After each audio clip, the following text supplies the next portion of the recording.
ನಾ ಹುಟ್ಟಿ ಬೆಳೆದಿದ್ದು ಮಲೆನಾಡಿನ ಮಡಿಲಲ್ಲಿ, ಹಸಿರು ಕಾನನ ಜುಳುಜುಳು ಹರಿಯುವ ನದಿ ತೊರೆಗಳ ನಡುವಲ್ಲಿ. ನಮ್ಮ ಮಲೆನಾಡಂದ್ರೆ ಬರೀ ಪ್ರಕೃತಿ ಸೌಂದರ್ಯಕ್ಕಷ್ಟೇ ಅಲ್ಲ, ಅದು ಕಲೆ, ಸಂಸ್ಕೃತಿ ಮತ್ತು ನಂಬಿಕೆಗಳ ತವರೂರು. ಒಂದ್ ಕಡೆಯಿಂದ ಕತ್ಲ ಆವರಿಸ್ತಿದ್ದಂತೆ ಇನ್ನೊಂದ್ ಕಡೆಯಿಂದ ಮಲೆನಾಡಿನ ತಂಪಾದ ಗಾಳಿಯಲ್ಲಿ ಚಂಡೆಯ ಸದ್ದು ಕೇಳಿ ಬರ್ತಿದ್ರೆ ಹಬ್ಬಬ್ಬ ಮೈಯೆಲ್ಲ ರೋಮಾಂಚನ. ಅದೇ ನಮ್ಮ ಹೆಮ್ಮೆಯ ಗಂಡು ಕಲೆ ಯಕ್ಷಗಾನ. ಅಂದಾಗೆ ನಮ್ಮ ಬಾಲ್ಯದ ಸವಿನೆನಪಿನ ಪುಟದಲ್ಲಿ ಯಕ್ಷಗಾನದ ರಂಗು ಮಾಸದ ರಂಗೋಲಿಯೇ ಉಳಿದಿದೆ. ಮನೆ ಮಂದಿ ಸ್ನೇಹಿತರ ಜೊತೆಗೆ ಯಕ್ಷಗಾನ ನೋಡಲು ಹೋಗ್ತಿದ್ದ ರಾತ್ರಿಗಳು, ರಂಗಸ್ಥಳದೆದುರು ಅರೆನಿದ್ರೆಯಲ್ಲಿ ತೂಕಾಡಿಸಿ ಕೂರ್ತಿದ್ದ ಕ್ಷಣಗಳು, ಭಾಗವತರ ಕಂಠದ ಇಂಪು, ಚಂಡೆ ಮದ್ದಲೆಯ ಸದ್ದಿನ ಕಂಪು. ಆ ಬಣ್ಣದ ವೇಷದ ಹಿಂದೆ ಅದೆಷ್ಟು ಕತೆ ಇದೆಯೋ ನಂಗಂತೂ ಗೊತ್ತಿಲ್ಲ. ಆದ್ರೆ ಆ ಕಿರೀಟದ ಭಾರದ ಹಿಂದಿರುವ ಕಲಾವಿದ ಯಾರೇ ಆಗಿದ್ರೋ ರಂಗಸ್ಥಳಕ್ಕೆ ಬಂದ್ರೆ ಅವನೇ ರಾಜ, ಅವನೇ ದೇವ, ಅವನೇ ಆ ಕಲೆಯ ಜೀವ. ಯಕ್ಷಗಾನ ಕೇವಲ ಕಲೆ ಅಲ್ಲ, ಕರಾವಳಿ ಮತ್ತು ಮಲೆನಾಡಿನ ಮಣ್ಣಿನ ಕಲಾ ಪ್ರೇಮಿಗಳ ಎದೆ ಬಡಿತ. ಚಂಡೆಗೆ ಒಂದು ಏಟ್ ಬಿದ್ರೆ ಸಾಕು, ಮೂಡುವ ಆ ಶಬ್ದಕ್ಕೆ ಮೈಯೆಲ್ಲ ಜುಮ್ ಅನ್ಸುತ್ತೆ. ಆಟ ಶುರುವಾಗೋದು ರಂಗಸ್ಥಳದಲ್ಲ, ಬದಲಾಗಿ ಬೆಳಕಿನ ಮನೆ ಚೌಕಿಯಲ್ಲಿ. ಗಂಟೆಗಟ್ಲೆ ಕನ್ನಡಿ ಮುಂದೆ ಕುಳಿತು ಮುಖಕ್ಕೆ ಬಣ್ಣ ಬಳಿಯುವಾಗ ಆ ಮನುಷ್ಯ ಕರ್ಗಿ ಪಾತ್ರಕ್ಕೆ ಜೀವ ತುಂಬುವ ಕಲಾವಿದನಾಗ್ತಾನೆ. ವೇಷಭೂಷಣಗಳ ತೊಟ್ಟು ಕಿರೀಟ ತಲೆ ಮೇಲೆ ಏರಿಸುತ್ತಿದ್ದಂತೆ ಸಾಮಾನ್ಯ ಮನುಷ್ಯನು ಕೂಡ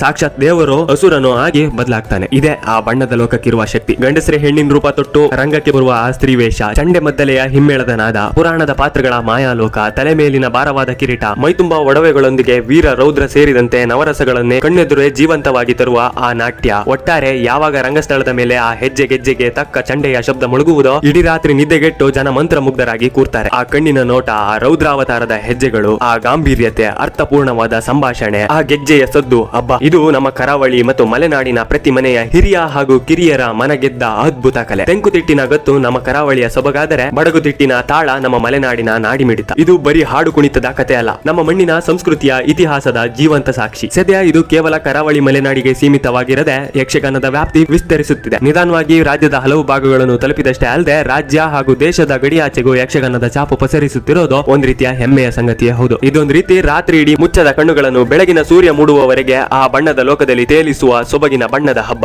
ತಲೆಮಾರುಗಳು ಬದಲಾಗಬಹುದು, ಆದ್ರೆ ನಮ್ಮ ಮಣ್ಣಿನ ಈ ಗಂಡು ಕಲೆಯ ಗತ್ತು ಗಮ್ಮತ್ತು ಎಂದಿಗೂ ಕಮ್ಮಿ ಆಗಲ್ಲ. ಸರಿ, ಹಾಗಾದ್ರೆ ಫಾಲೋ ಮಾಡ್ಕೊಂಡು ಸಪೋರ್ಟ್ ಮಾಡಿ. ನಾನು ನಿಮ್ಗೆ ಇನ್ನೊಂದು ವಿಡಿಯೋದಲ್ಲಿ ಮತ್ತೊಂದು ವಿಷಯದೊಂದಿಗೆ ಸಿಗ್ತೀನಿ. ಅಲ್ಲಿವರೆಗೂ ನಮಸ್ಕಾರ.